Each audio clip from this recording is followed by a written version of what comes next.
Apesar de o Senhor ter nos deixado sua palavra, Ele tem transportado pessoas além da morte e, no Espírito, para revelar mistérios que serão úteis às pessoas de sua geração, para que a vontade de Deus seja conhecida em relação para seus tempos. Cada geração deve conhecer a vontade de Deus para seu tempo e o que deve acontecer em sua geração. Estamos nesta terra para ler os sinais dos tempos e nossa geração é o momento mais difícil desde a história da Bíblia. Mas entenda isso. A Bíblia diz em 2 Timóteo 3:1-2. 1. Sabe, porém, isto, que nos últimos dias sobrevirão tempos trabalhosos. 2. Porque haverá homens amantes de si mesmos, avarentos, presunçosos, soberbos, blasfemos, desobedientes a pais e mães, ingratos, profanos. Até a Bíblia diz que o conhecimento aumentará nesta geração. Daniel 12:4. E a iniquidade aumentará. Mateus 24:12. É por isso que o Senhor revela mistérios que não foram dados às gerações passadas nestes tempos difíceis da humanidade, para que a igreja moderna possa compreender o que está acontecendo e o que está para acontecer. Existem câmaras de restituição. Meu irmão, quando você roubou o dinheiro de alguém, você tem que devolver o que roubou. Você não pode ir à igreja e dizer, eu dou a oferta de restituição, se você souber onde a pessoa mora. Se você fizer isso, estará acumulando mais pecados. Você pode dar uma oferta de restituição quando não houver maneira de estabelecer contato com a pessoa que você deve. Depois de visitar as câmaras de restituição e música do inferno, o Senhor me conduziu às câmaras dos condenados da igreja. Esta é a prisão das pessoas que vão à igreja, a prisão dos membros da igreja. A Bíblia diz que o Senhor virá para uma igreja sem mancha. Efésios 5:27 para que ele apresentasse como uma igreja gloriosa, sem mancha, nem ruga, nem coisa semelhante, mas que deve ser sagrado e sem mancha. Eu estava caminhando com o Senhor no inferno, uma região vulcânica onde almas são calcinadas e inúmeras almas choravam. Em cada câmara, havia inúmeras almas condenadas em tormento. Eu estava neste lugar horrível onde essas almas foram condenadas para sempre. E o Senhor estava em lágrimas. Continuei dizendo, se fosse eu naquele lugar, não suportaria essa dor. Eu estava aterrorizado. E o Senhor me disse, este lugar é insuportável. Eu dei minha vida pela salvação da humanidade. A vida do homem está ligada ao que ele faz e aos lugares para onde vai. Não se esqueça do que você vê e diga ao meu povo o que você vê, pois a vida do meu povo depende disso. Eu sei que você é fraco na carne, mas não seja complacente, pois não derramei meu sangue em vão. Não acrescente a este testemunho, você contará exatamente o que viu. Eu vi demônios se movendo neste túnel do inferno. Esses demônios estavam segurando crânios humanos. Eles estavam se regozijando por ganhar as almas dos homens. Os demônios são vencedores de almas, ao contrário da maioria dos cristãos. O Senhor disse, o objetivo de Satanás é seduzir as pessoas do mundo, mostrando-lhes a glória deste mundo como se este fosse o melhor que eles poderiam ter. O diabo está dizendo à humanidade que o melhor é a vida neste mundo. Mateus 4:8. Novamente, o diabo o levou a um monte muito alto e mostrou-lhe todos os reinos do mundo e sua glória.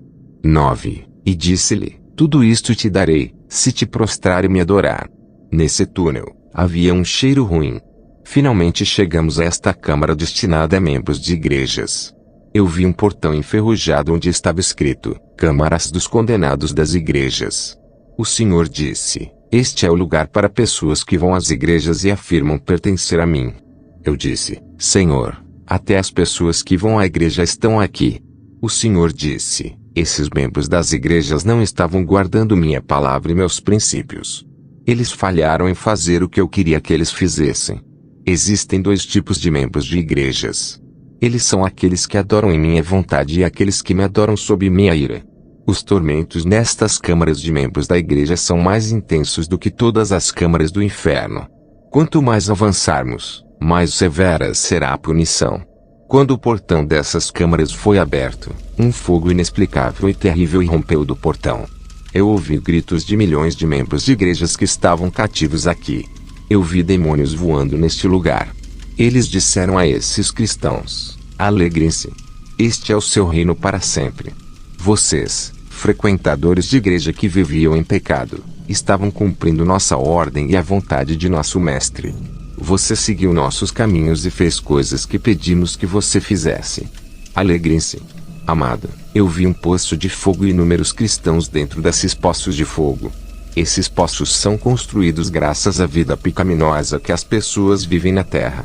Quando você está vivendo em pecado, você está construindo sua cova no inferno. Quando entramos nesta câmara, vi uma região montanhosa e a lava estava espirrando e foi vomitada por crateras. A escuridão era total e o lugar estava iluminado pela lava que fluía. Houve gritos de incontáveis ex-membros de igrejas que perderam suas almas. E vi demônios regozijando-se e dançando por enganar e enganar esses cristãos. Irmão, nesta batalha por suas almas, não se deixe enganar pelos demônios. Quando entramos nesta câmara, vi um quadro onde uma lista de pecados era exibida.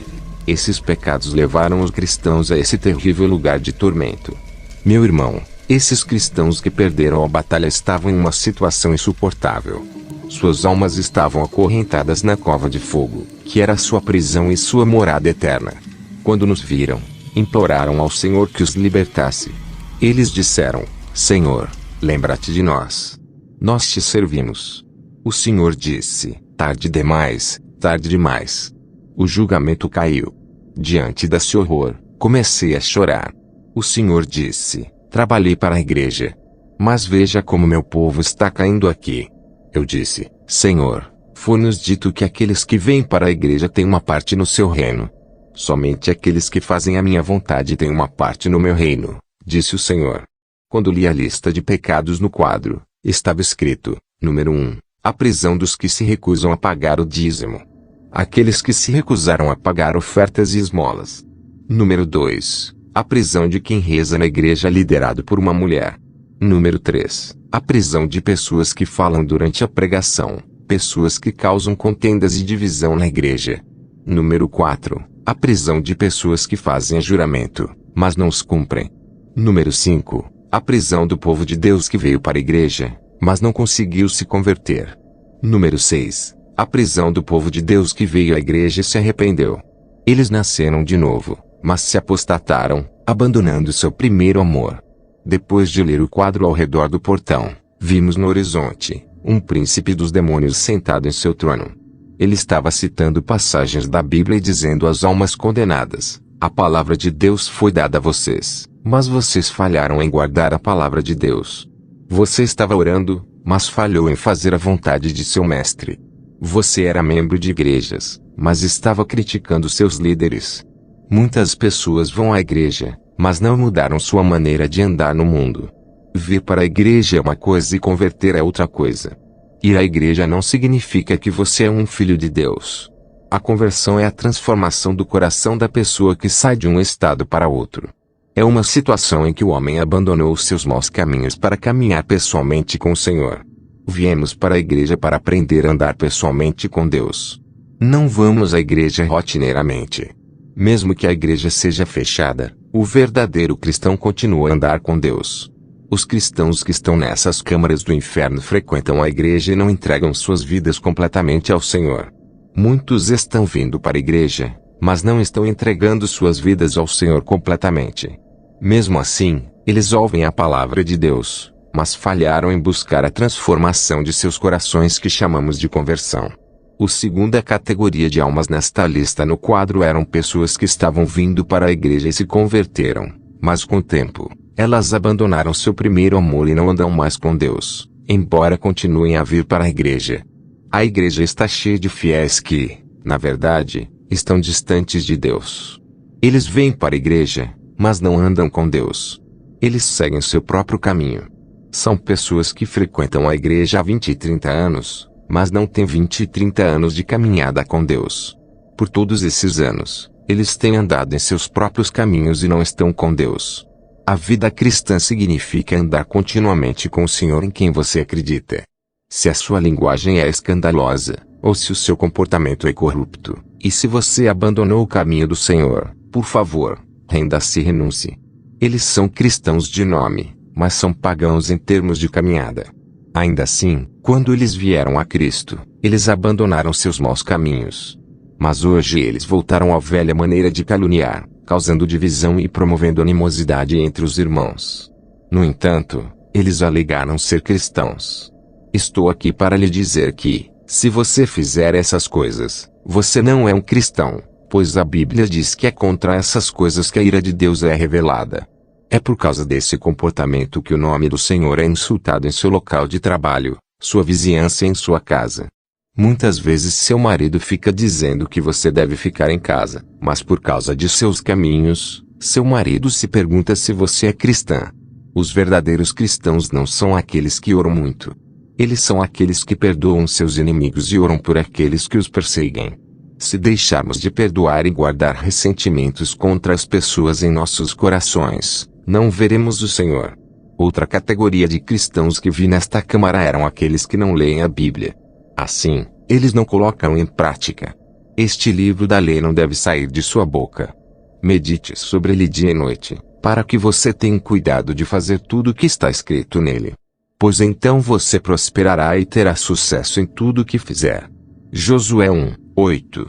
As outras categorias são aqueles que deixaram de pagar o dízimo e foram infiéis a andar. O Senhor me conduziu a um homem que estava em tormento. Quando ele viu o Senhor, ele disse: Senhor, tem misericórdia. Eu reconheço que fiz algo errado. Decidi consertá-lo. Dê-me um segundo para pagar o dízimo que roubei. O Senhor disse: quando você estava no mundo, por que deixou de pagar o dízimo? É tarde demais. O julgamento caiu. Eu vi em sua cova, havia dinheiro que exigia justiça, e o homem estava esquelético e queimado pelo fogo que saía da cova. Eu disse: Senhor, o que ele fez? O Senhor disse: quando ele estava no mundo, eu costumava abençoá-lo, mas ela não pagava seu dízimo. Cada vez que você deixa de pagar o dízimo, está mentindo para mim e é atingido por uma maldição. E quando você for amaldiçoado, você não herdará o reino de Deus. O homem implorou ao Senhor e disse: não paguei o dízimo por causa da minha necessidade, mas me arrependo. O Senhor disse: é tarde demais. Então vimos um homem alegando inocência e disse: Senhor, eu estava pagando meu dízimo. O Senhor disse: nunca reconheço os seus dízimos. Naquele momento, vi um demônio que era uma sombra. Ele veio apunhalá-lo nas costas, dizendo-lhe: você sempre esteve em nosso acampamento. Eu disse: Senhor, salve este homem. O Senhor disse: minha obra na cruz pode salvar as pessoas na superfície, mas quando elas morrem, minha obra não pode salvá-las. Quando as pessoas morrem, meu julgamento começa.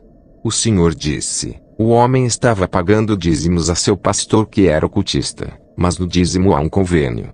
Quando você paga dízimo a um ocultista, você está fazendo um convênio com ele. Quando você paga seu dízimo a um pastor que é adúltero, seu dízimo não será reconhecido.